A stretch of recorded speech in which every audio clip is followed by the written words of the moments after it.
ये घटना 2016 की सर्दियों की है, जब मैं दिल्ली से मनाली जाने वाली एक रात की बस में सफ़र कर रहा था। मुझे काम के सिलसिले में वहाँ जाना था और चूंकि अचानक प्लान बना था, तो मैंने जल्दबाजी में एक प्राइवेट ट्रैवल एजेंसी की बस बुक कर ली थी।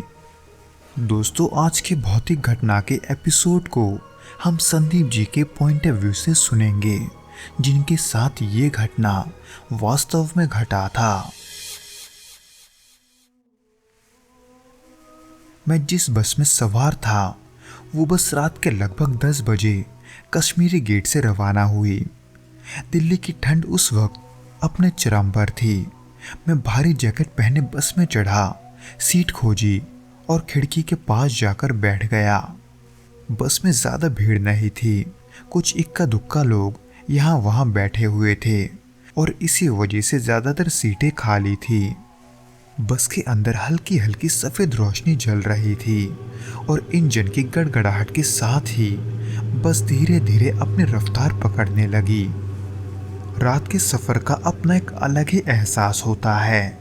बाहर का घना अंधेरा और सड़क किनारे लगे स्ट्रीट लाइट्स की हल्की रोशनी बस के शीशों में अजीब सी आकृतियां बना रही थी। सफ़र लंबा था और मैं काफ़ी थका हुआ था, इसलिए मैंने सीट से सिर टिकाकर आंखें बंद कर ली और सोने की कोशिश करने लगा। लेकिन जैसे ही बस दिल्ली के भीड़ भाड़ से निकलकर हाईवे पर पहुंची, माहौल कुछ बदल सा गया। वैसे था तो सब कुछ नॉर्मल, बस की हल्की हल्की हिलने की आवाज़, इंजन की गूंज और सीटों के बीच कहीं कहीं यात्रियों की धीमी फुसफुसाहट, सब कुछ सामान्य था। लेकिन फिर भी मुझे एक अजीब सी बेचैनी महसूस होने लगी थी। ऐसा लग रहा था कि बस के अंदर कुछ अजीब सा है, लेकिन मैं समझ नहीं पा रहा था कि क्या। करीब कुछ घंटों के बाद बस एक छोटे से ढाबे पर रुकी। कुछ लोग नीचे उतरे, किसी ने चाय ली और कोई टॉयलेट के लिए गया। मैंने भी बाहर उतरकर थोड़ा फ्रेश होने का सोचा। वहाँ चारों ओर अंधेरा था और उस अंधेरे में सिर्फ ढाबे की रोशनी आसपास फैली हुई थी। उसी बीच मैंने जेब से सिगरेट निकाली और वही बस के पास खड़े होकर उसे जलाने लगा। और तभी मेरी नज़र बस के शीशे पर पड़ी, जहाँ से मैंने अंदर की हल्की रोशनी में किसी को अपने सीट पर बैठे हुए देखा। जब मैंने ध्यान से देखा तो वो आकृति बिल्कुल स्थिर थी। मुझे पहले ऐसे लगा था कि शायद ये मेरी आंखों का धोखा होगा, लेकिन जब मैंने दोबारा देखा तो वहाँ सच में कोई बैठा था, कोई ऐसा जो उस बस का यात्री नहीं था। पहले यही लगा कि वो कोई चोर होगा, इसीलिए मैं जल्दी से बस की तरफ बढ़ने लगा। पर जब मैं बस के अंदर गया तो मेरी सीट खाली थी। मेरा सिर अचानक से भारी होने लगा। मुझे लगा कि शायद ये सफ़र के थकान के वजह से है, इसलिए मैंने इसके बारे में ज़्यादा नहीं सोचा। बल्कि जब बस फिर से चलने लगी, मैं अपने सीट पर वापस जाकर बैठ गया। बाहर देखा तो बाहर कोहरा छाने लगा था और सड़क पर सिर्फ बस के हेडलाइट्स की रोशनी थी। उस ढाबे से निकलने के कुछ ही देर के बाद बस में और भी सन्नाटा छा गया। कुछ लोग सो चुके थे और कुछ लोग अपनी मोबाइल स्क्रीन में व्यस्त थे। उस समय मुझे भी टूट टूट कर नींद आ रही थी। तभी अचानक मुझे महसूस हुआ कि कोई मेरे बगल के सीट में है। एक अजीब सी सनसनाहट मेरी गर्दन के पास मुझे महसूस हुई, इसलिए मैंने धीरे से अपनी आंखें खोली और अपने बाजू में देखने लगा। लेकिन वहाँ कोई नहीं था। पर फिर भी मुझे ऐसा लग रहा था कि जैसे किसी यात्री ने वहाँ पर बैठे अपनी पोजीशन बदली हो। लेकिन फिर अचानक से मेरी ठीक बगल वाली खाली सीट की कुशन अपने आप धंसने लगी, जैसे कोई वहाँ बैठा हो। लेकिन जब मैंने शीशे में देखा तो वहाँ कोई नहीं था। पर यह देखकर मेरे रोंगटे खड़े हो गए थे। मैं पूरी तरह से अब सतर्क हो गया था और फिर ऐसे ही मैंने धीरे धीरे बस के शीशे में देखने की कोशिश की। लेकिन अंधेरे और धुंधली रोशनी की वजह से ज्यादा साफ नहीं दिख रहा था। तभी अचानक किसी ने कमरे के कंधे पर हल्का सा हाथ रखा। ये एहसास इतना डरावना था कि मैं पूरी तरह से डर गया और तुरंत पीछे पलटा, लेकिन वहां कोई नहीं था। ये देखकर अब मेरे दिल की धड़कनें तेज हो चुकी थी। तभी वो बस एक तीखे मोड़ पर मुड़ी और खिड़की से बाहर देखते ही मेरी सांसें थम गई, क्योंकि बस के शीशे में मैंने खुद को देखा, लेकिन मेरे पीछे कोई और भी था। एक धुंधला अजीब से चेहरे वाला, जिसकी आंखें एकदम काली और होठ हिल रहे थे, जैसे वो मुझसे कुछ कह रहा हो। उसे देखते ही मैं तुरंत घबराकर पीछे पलटा, लेकिन वो सीट खाली थी। पर जब मैंने दोबारा शीशे में देखा तो वो चेहरा वो अब भी वही दिख रहा था। उस शीशे से मेरी नजर हटी नहीं थी कि तभी अचानक बस के ड्राइवर ने जोर से चिल्लाया और बस को झटके से रोक दिया। उस चीख को सुनते ही कुछ सोते हुए लोग जाग चुके थे, पर आखिर वो चीख कैसी है ये जानने के लिए सभी ड्राइवर को देखने लगे। हालांकि उस ड्राइवर ने पीछे मुड़कर सभी को देखा जरूर, पर उसने हमसे कुछ नहीं कहा, बल्कि उसने चुप रहते हुए बस को दोबारा स्टार्ट किया। उसी बीच उसने कंडक्टर से धीरे से कुछ कहा, लेकिन उसकी आवाज कानों तक नहीं पहुंची, क्योंकि मेरा ध्यान अब उस शीशे में था जिसमें से वो चेहरा अब धीरे धीरे गायब हो रहा था। मुझे समझ नहीं आ रहा था कि मैं क्या करूं। मैं इतना डरा हुआ था कि अगले 2 घंटे मैं बस में बिना हिले ढुले बैठा रहा। हर पल ये डर बना हुआ था कि अगर मैं जरा सा भी हिला तो फिर से कुछ दिख जाएगा। मेरी आंखें भारी हो रही थी, लेकिन डर के कारण मैं झपक भी नहीं पा रहा था। अचानक बस के दरवाजे से धीमे धीमे ठक ठक की आवाज आने लगी, जो कि धीरे धीरे तेज हो रही थी। मैंने सामने बैठे यात्री को देखा, लेकिन वो आराम से सो रहे थे, क्योंकि शायद किसी और को वो आवाज सुनाई नहीं दे रही थी। फिर कुछ देर के बाद वो आवाज धीरे धीरे रुक गई। अब बस एक पहाड़ी रास्ते पर थी, जहां चारों तरफ घना अंधेरा था। तभी अचानक ड्राइवर ने गाड़ी रोक दी और खिड़की से बाहर झांकने लगा। कुछ देर तक वो बिना कुछ बोले बस देखता रहा। फिर उसने हल्की सी आवाज में बगल में बैठे कंडक्टर से कुछ कहा, जिसके बाद ड्राइवर ने बस का दरवाजा खोला और वो कंडक्टर अकेला नीचे उतर गया। बस की हेडलाइट में मुझे जितना दिख रहा था, उसे देखकर मुझे ऐसा लग रहा था जैसे वो कंडक्टर कुछ ढूंढ रहा है। कभी रास्ते के आसपास देखता तो कभी बस के नीचे, पर थोड़ी देर बाद वो कंडक्टर वापस बस में आ गया और बिना कुछ कहे वो ड्राइवर की तरफ सिर हिलाकर ऐसे इशारा करने लगा जैसे वो कहना चाहता हो कि वहां कुछ नहीं है। पर उस ड्राइवर के चेहरे को देखकर ऐसा लग रहा था कि उसने कुछ भयानक चीज देखा है।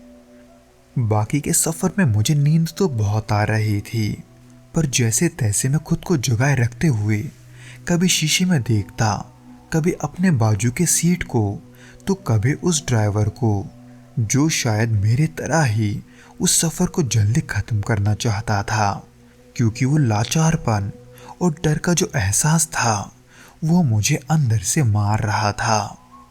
कई घंटे बाद जब मैंने सूरज की किरणों को निकलते हुए देखा, तब जाकर मुझ में वहां से हिलने की थोड़ी हिम्मत जागी। उस रात मेरे साथ क्या हुआ, मैंने क्या देखा, ये तो मुझे नहीं पता था, पर उस बस में सिर्फ मैं ही अकेला नहीं था जिसने ऐसा कुछ देखा था। यानी कि उस बस का जो ड्राइवर था, उसने भी कई दफा रास्ते के बीचों बीच किसी को खड़ा देखा था, जो कि मुझे अपने मंजिल पर पहुंचने के बाद पता चला, जहां वो बस ड्राइवर इसी बारे में बात कर रहा था और कह रहा था कि कई बार तो उसे ऐसा लगा कि उसने किसी को कुचल दिया है, एक ऐसे शख्स को जो रास्ते के बीचों बीच लेटा हुआ था। पर जब कंडक्टर ने उतरकर देखा तो वहां कुछ नहीं था। तो दोस्तों, आज के इस पहले घटना के बाद बिना किसी देरी के हम दूसरे घटना की ओर बढ़ते हैं।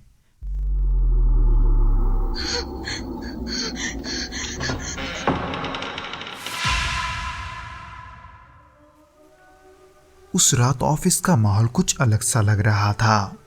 आमतौर पर जो हल्की हलचल रहती थी वो भी गायब थी। सिर्फ कीबोर्ड की टक टक और हल्की एसी की आवाज सुनाई दे रही थी। उस दौरान मैं तीसरे मंजिल में काम करता था, यानी कि तीसरे मंजिल पर मेरा सिस्टम लगा हुआ था और उस वक्त मेरे साथ 2-3 और लोग भी उस फ्लोर पर काम करते थे। लेकिन जैसे जैसे रात बढ़ी, ऑफिस का माहौल और ज्यादा सुनसान और अजीब सा लगने लगा। करीब रात के 2 बजे के आसपास मुझे महसूस हुआ कि कोई मेरे पीछे से गुजरा है। हालांकि शुरू में मैंने ये सोचकर इसे नजरअंदाज कर दिया कि शायद से वो मेरे कॉलीग होंगे, लेकिन जब मैंने अपने कैबिन से यूं ही थोड़ा नजर उठाकर देखा तो मेरे सभी कॉलीग मेरे सामने ही बैठे हुए थे। तो ऐसे में उस वक्त मेरे पीछे से कौन गया था, ये सवाल अब मेरे मन में घूमने लगा था। पर थोड़ी देर के बाद मैंने सोचा कि शायद से ये मेरा वहम होगा। लेकिन कुछ देर के बाद एक अजीब सी आवाज आई, जैसे कोई किसी को पुकार रहा हो। जिसकी अजीब बात ये थी कि ये आवाज सिर्फ मुझे ही सुनाई दिया था। मेरे अलावा बाकी के जो भी कॉलीग थे वो सभी ऐसे बैठे हुए थे जैसे कुछ हुआ ही ना हो। इसीलिए एक बार के लिए मैंने उनसे ये सवाल पूछा कि किसी ने क्या वो आवाज सुनी, लेकिन नहीं, उनमें से किसी ने भी वो आवाज नहीं सुना था। जिसके वजह से थोड़ी देर पहले मैं जिस आवाज को अपना वहम समझकर टाल रहा था, अब वही आवाज मेरे अंदर घबराहट पैदा कर रही थी, जो कि धीरे धीरे डर का विषय तब बनने लगा जब थोड़ी देर के बाद अचानक से मेरे कंप्यूटर का स्क्रीन ब्लिंक करने लगा। पहले तो मैंने इसे किसी टेक्निकल गड़बड़ी के रूप में लिया, लेकिन तभी मेरे सामने रखे कॉफी के कप में खुद ब खुद हलचल होने लगी, जैसे किसी ने उसे हल्का सा धक्का दिया हो। इसलिए ये देखते ही मैं डर के मारे झट से अपने कुर्सी से उठ खड़ा हुआ, जिसके वजह से मेरे कॉलीग्स मुझे घूरते हुए देखने लगे। पर सब कुछ ठीक है ये कहकर मैंने इस बात को वही दबा दिया। पर ठीक उसके कुछ देर के बाद रात के करीब 3 बजे जब मेरे दोनों साथी ब्रेक के लिए नीचे गए, तब मैं ऑफिस में अकेला रह गया था, क्योंकि थोड़ी देर पहले कंप्यूटर का स्क्रीन ब्लिंक होने के कारण मेरा कुछ काम रह गया था। इसलिए उन काम को पूरा करने के लिए उस वक्त मैं उस ऑफिस में अकेला था।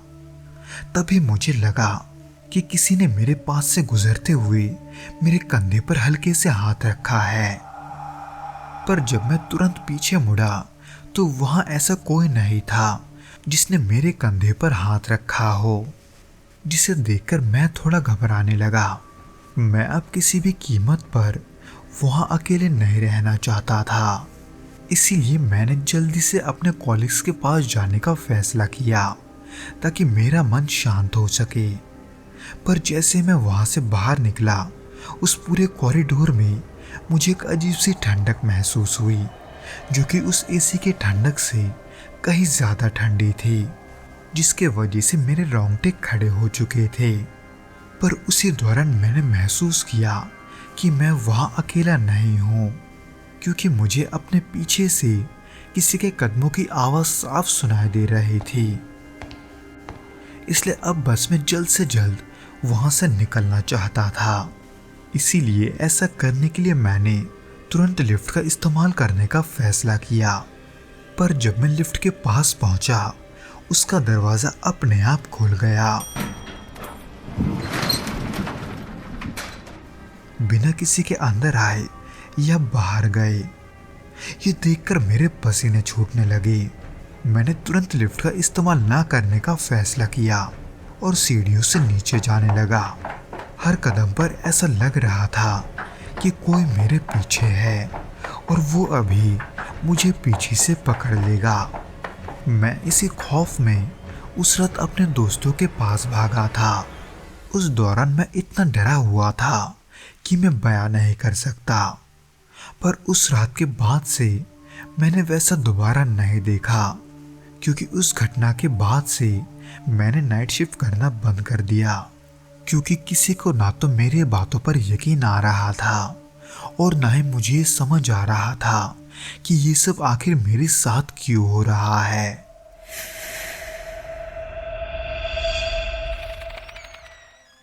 तो दोस्तों, ये तो था वो घटना जो कि विनोद जी के साथ घटा था।